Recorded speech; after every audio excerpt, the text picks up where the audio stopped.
All right, this presentation is about our service project for the recreation and ecotourism class at ABAC. So, our original project was to build a small pole barn with two skinning racks on the inside to be used for the necropsy class at ABAC. When we found out we were assigned this project, me and my partner Walton Folsom, we started going to the drawing board and just deciding, started thinking about what dimensions we were going to need, what supplies we were going to need. We started writing questions to ask our stakeholder on what his goals for the project were and what his final vision was for it. During our initial meeting with our stakeholder, he expressed that he no longer wanted a pole barn. He just wanted two skinning racks to be used. And so we scrapped all our ideas about a pole barn and just got down, started asking about his goals and pretty much what his idea of the best way this can be used at the school forest. After talking with Mr. Rentz, we kind of evaluated how we wanted to go about things and the different objectives that we wanted to meet and the different attributes that we wanted the winches to hold when um, putting up the skinning racks. And our stakeholder wanted the skinning racks to be low profile because of the locations of them being on the back side of the classroom, under the lean-to, and in the pole barn with the high traffic area coming of people coming in and out of the classroom and people always being in and around the pole barn. We wanted to make sure that it wasn't in people's way, and we also wanted to make sure that it wasn't in the way of the equipment moving in and out of the different stalls in the pole barn. One thing that was very important to Mr. Rent's stakeholder and us was that we wanted them to be aesthetically pleasing. Because not only do me and Noah take pride in our work, we want to show that through the finished product, but what we do is also a representation of HABAC. So whether it's students going in and out or visitors in general or faculty and staff going to visit, we wanted to make sure that they know that we try to do the best work possible. And I feel like that especially comes um, to be an important when looking at the donors or whenever they're coming in and out of this ABAC school forest. Because if it wasn't for them, then it wouldn't be possible for us to even have the school forest. So we want them to know that we're using their money efficiently and in the best way that we know how to possible. And then as far as the usability of the skinning racks goes, we wanted to make sure that the skinning racks could hold multiple different levels of weight. We talked to Mr. Rentz, and he told us that probably the heaviest thing being held by these skinning racks would be a large white-tailed deer. But after talking with him and after me and Noah got to talking, we got to thinking, when you're skinning a deer, it's not just the weight of the deer, it's the weight of the process and the different tools being used and the weight of actually pulling on the deer and everything like that. So um, when finalizing the plans and the budget for our project, we wanted to ensure that the materials that we used well exceeded the weight of a white-tailed deer to make sure that no matter what it was being used for, it would be able to hold up. So after we discussed these goals, we started to make a list of all the supplies we need to complete this project and make it the best way we could. So like Walton said, the goal of having it be able to support a large white-tailed deer with people pulling it was the most important. Another important one was that this is weather resistant. It is going to be located outside. It will be in the elements, so rain, sun, wind. I had to withstand all of those, so we wanted to get it made with materials that are going to be weather resistant, stuff that's not going to rust. First, we decided what type of winch we want, which was probably going to be the most important part, just because that's actually going to be the part you're cranking to pull up the deer, and it's going to be supporting a lot of the weight. We chose to use a Sportsman Series winch from Lowe's. It has a 2,500-pound capacity. And the one we were planning on using had a 50-foot cable, 50-foot steel cable that would be used. But when we got to Lowe's, they were sold out of it, so we had to go to the next best option, which was still a Sportsman Series winch, but instead of the 50-foot steel cable, it had a 25-foot nylon strap, but it still had a 2,500 pound capacity, which was more than enough to support the weight of the D root and people holding it, pulling on it. Next, we had to decide how we were going to run the cable to where it's out of the way and still structurally sound to hold the weight. We were planning on using heavy duty pulleys, but when we got to Lowe's, again, they were sold out of it, so we had to reevaluate our options. We decided to use brass D loops that had 3,600 pound capacity, which again, more than enough to hold the weight, and they're made of brass, so we had no worries about them rusting. Next, to fasten all this to the post and to the wood on the top, we decided to use 3.5 inch stainless steel lag bolts. We decided to use these because they are stainless steel, they're not going to rust, and stainless steel is one of the stronger metals, so we had no worries about it failing. This table just shows what we got from Lowe's, the quantity, and the price. We had a budget of $500, and as you can see, we stayed well below that. After arriving at the school forest, we kind of wanted to assess our situation and assess the best mode of attack when trying to put both of these skinning racks up. And we both kind of came to the conclusion that it was best to start under the lean-to behind the classroom because we wanted to kind of get an idea of what we were doing and how we were doing it while it was in a more easily accessible area and not be kind of hanging up in the air in that tall pole barn and trying to figure out what we were doing for the first time.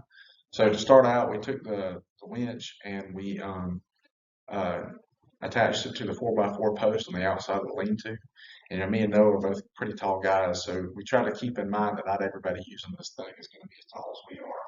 So we tried to put it in a position where it would be easily accessible for everybody. So we measured about 4 feet up off the ground, and that's where we bolted it into the post.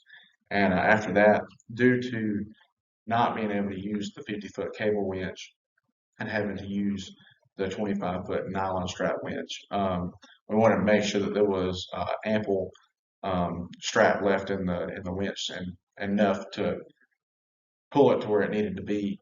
And so we stretched it out, made sure that that would work. And then after that, we went to the support beams on the back side of the lean-to, and we attached the two D loops to ensure that the strap stays on the correct path when winching it back up into the winch. Um, to keep from it binding up or anything from that nature. Okay, so once we were done picking this one up, we went and asked our stakeholder to come look at it. We want to make sure he was happy with it because, as we said before, when donors or visitors come to the school forest, he's the one who shows them around, and it's his job to explain um, why it's there and how it's benefiting ABAC. So we want to make sure it looks good just to make his job easier. Once we got his approval for it, we started on the next one. We started by hanging the D-loops to the top of the pole barn beside the shop. And once we finished this step, our stakeholder approached us and he said that he decided that for right now, he wants to wait until this fall to see how often the one that was already there is used before he picks the other one up. The reason for this was he just didn't see a need to have two skinning racks if one skinning rack was going to get the job done. So we didn't have 10 hours at this point, so we had to go to the drawing board and see how else we could help our stakeholder to get our 10-hour requirement. So after realizing that we didn't have the required time that we needed, we went and talked to Mr. Rentz, our stakeholder, and Dr. Lane, the teacher of the class, and kind of talked with them about what our next move should be. And we all kind of agreed that to make the finalization of the project easier and kind of try and keep things as organized as possible, it was best to stay within the ABAC school forest and choose another project that was being done out there under the same stakeholder. So that way it was easier to keep track of time and for the stakeholder to be able to keep track of us and the other groups and what was going on.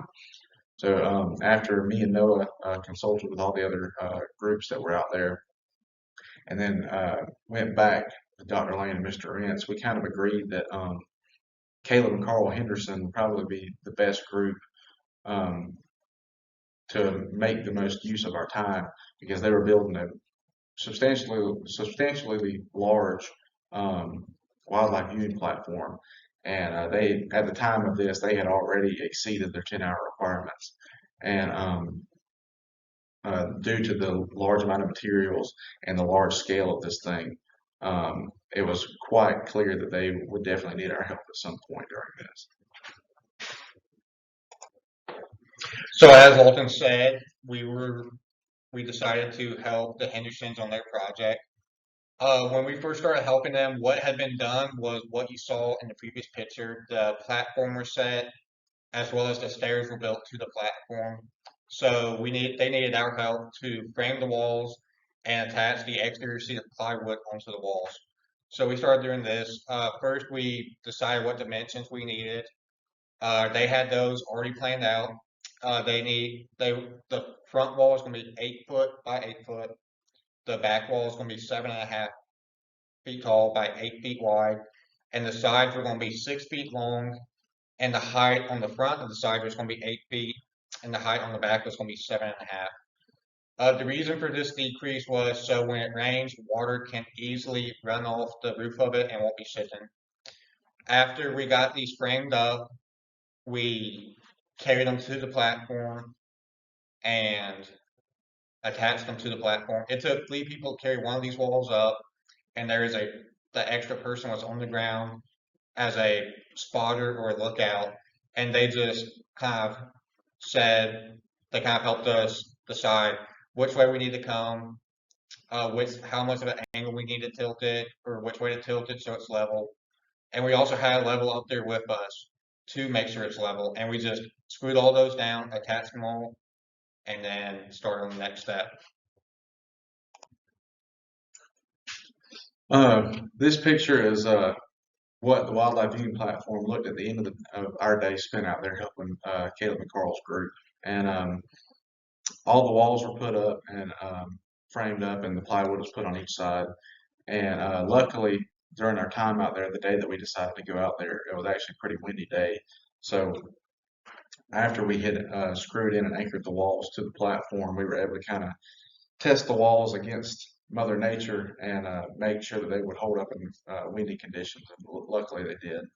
And so at the end of the day, we talked to Caleb and Carl about what further steps might need to be taken. And at the time of this picture, all that needed to be added on was the roof, and they were well capable of doing that with just the two of them. And so me and Noah got together at the end of the day and added up the hours that we had between our project and their project. We had met the required 10 hours that we needed. So after consulting Dr. Lane and Mr. Ince, making sure that we had held up our end of the project, we were able to finish up the outdoor portion of our project and focus our attention towards the final written report and this presentation. Okay, here's just some future ideas of what future groups in this class can do if it's decided that our project needs to be expanded upon. One is to add an electric winch so that if there is a large animal that needs to be skinned, it makes it easier to hoist it up and less physical strain on the person that is skinning it. Next is if Mr. Vince decides that he does need a pole barn out there, they could construct the pole barn and then move the skinning racks from their current position to the pole barn. The next we thought of was to hang some lights. That way, there's just a little bit extra light while people are skinning, or if deer's ever skinned at night, there's light to help them. And then our last one was we thought it could be useful to add a tanning station in the future if a professor ever decides that they believe they need to teach their students how to tan a hide. They can do this next to the skinning racks that are already there. All right, thank you for your time. Thank you.